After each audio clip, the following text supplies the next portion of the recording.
Bonjour à tous, on se retrouve pour une nouvelle position de combinaison. Beaucoup de pièces sur l'échiquier encore, hein, on est largement dans un milieu de partie. Les blancs qui ont une attaque très forte, hein, avec plein de pièces en direction du roi noir, hein, et deux cavaliers en relais. La dame qui peut arriver rapidement sur l'aile roi, la tour sur une colonne qui va probablement s'ouvrir, en tout cas très rapidement. Voilà, 4 ou 5 pièces en attaque, donc on peut dire que c'est quand même une belle attaque pour les blancs. Au niveau du matériel, c'est égalité. En plus, hein, donc une attaque sans avoir sacrifié quoi que ce soit. Il y a un pion d'avance pour les noirs, c'est tout. Un petit pion, puisque en plus ce sont des pions doublés. Alors les noirs propose l'échange des dames ici, hein, évidemment sans les dames peut-être ce sera plus compliqué de gagner, quoique hein, on va essayer d'analyser les coups forcés, bien entendu, hein, tous les coups forcés. Alors il va y avoir que des coups forcés du début jusqu'à la fin, échec, c'est-à-dire tout le temps, mais il y en aura beaucoup, hein, donc ce sera une longue variante qu'il va falloir analyser jusqu'au bout, sans... Bon, sans bouger les pièces, peut-être pas, parce qu'il y a quand même énormément de coups, on va voir. En tout cas, déjà, mettez la pause pour se trouver au moins le début de la variante. Bon, sachant que les échecs, il n'y en a pas tellement, hein. Il y en a 3, je crois, dans cette position. 3 échecs.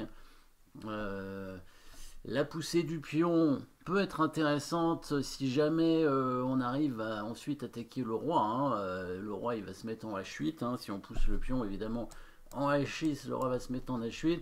Le roi qui n'a plus de cases après, mais comment on va réussir à l'attaquer, comment on va le mettre en échec. Il faudrait amener la dame sur cette case peut-être, mais on ne peut pas passer, hein. Il y a le cavalier qui gêne. Pas tellement de possibilités. Un autre échec du cavalier ici en F5 est possible aussi. Il va prendre, il peut prendre du pion ou du cavalier. Je ne sais pas si ça offre vraiment un grand intérêt de faire cet échec avec le cavalier. Non, pas trop. Alors, un autre échec intéressant cette fois, plus intéressant que tous les autres, c'est bien le coup de dame qui arrive en H6. C'est un sacrifice de dame, hein, évidemment, mais c'est aussi un coup qui permet de faire après une attaque à la découverte, et donc de libérer la tour et, et de créer de nouveaux échecs. Dame H6, les noirs sont obligés de prendre, sinon on va prendre par exemple le pion en G6, ou bien on va mettre le cavalier en F6 pour menacer mat directement en H7, imparable très certainement. Les noirs n'ont pas d'échec de leur côté, donc les noirs vont prendre la dame. Évidemment, on est venu pour pouvoir prendre le pion G6, coup d'échec double. Non, pas tout à fait, pas échec double encore, mais échec à la découverte en tout cas, amenant la tour en jeu. Si le roi revient, il y aurait le mat directement avec tour en H7, et là, du coup, les noirs sont obligés d'aller vers le camp des blancs en venant avec le roi en G5. Donc dame H6. Donc bon, si le roi vient là, on peut par exemple prendre le pion G6, c'est bien, mais oui, c'est très bien. Puis on prend G6, c'est plus simple.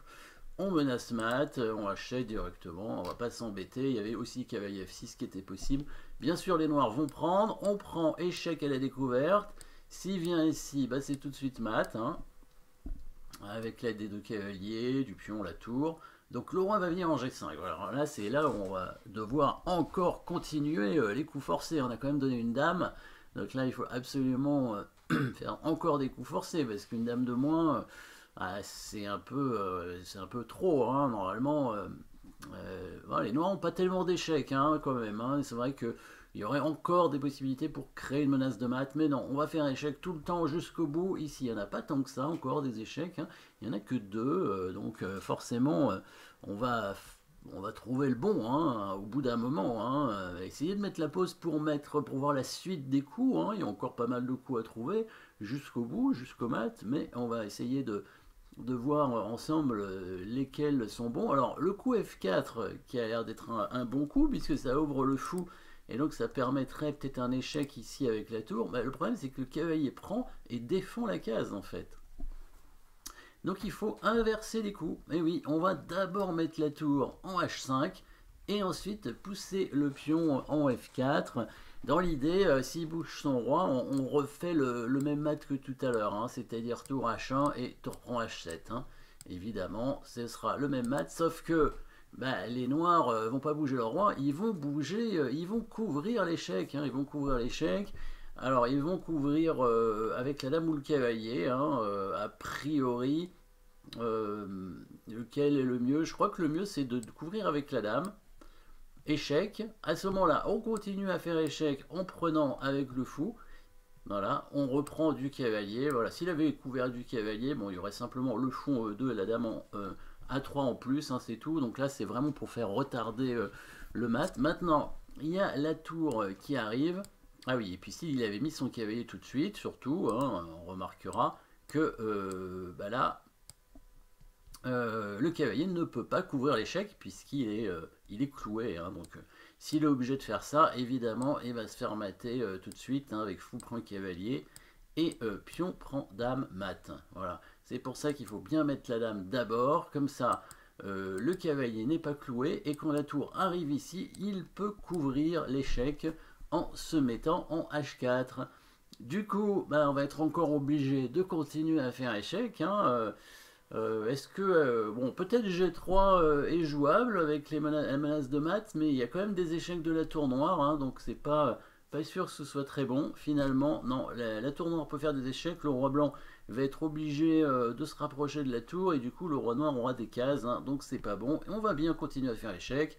Tour prend cavalier, ça semble pas suffisant, donc l'échec qui reste, le pion qui avance, a priori, c'est intéressant, le pion qui avance, mais non, le roi prend tout simplement, et si le cavalier vient en F6, on prend le pion en F4, ça va pas très loin, donc on met tout de suite le cavalier ici, le roi est obligé de se mettre en H6, on prend le cavalier, échec, le roi revient en G7, et la différence de tout à l'heure, c'est que le cavalier F6 maintenant est attaqué.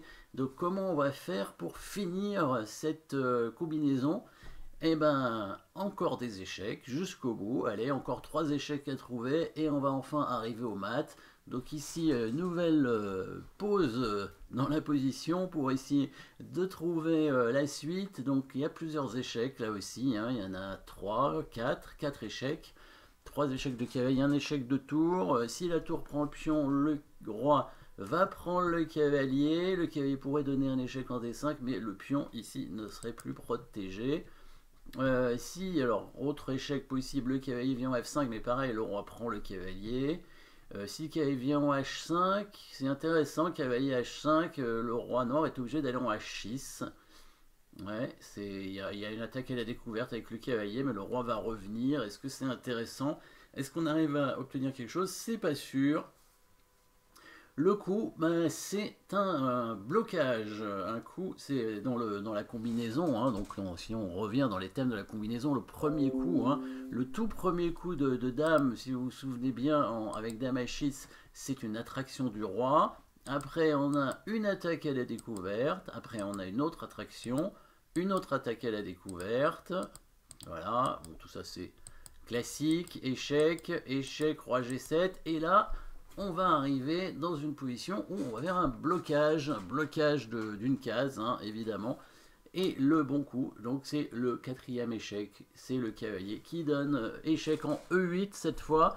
Blocage de cette case, vous allez voir, parce que la tour noire va être obligée de prendre. Hein, si le roi vient en H8, on va mater tout de suite avec tour prend H7.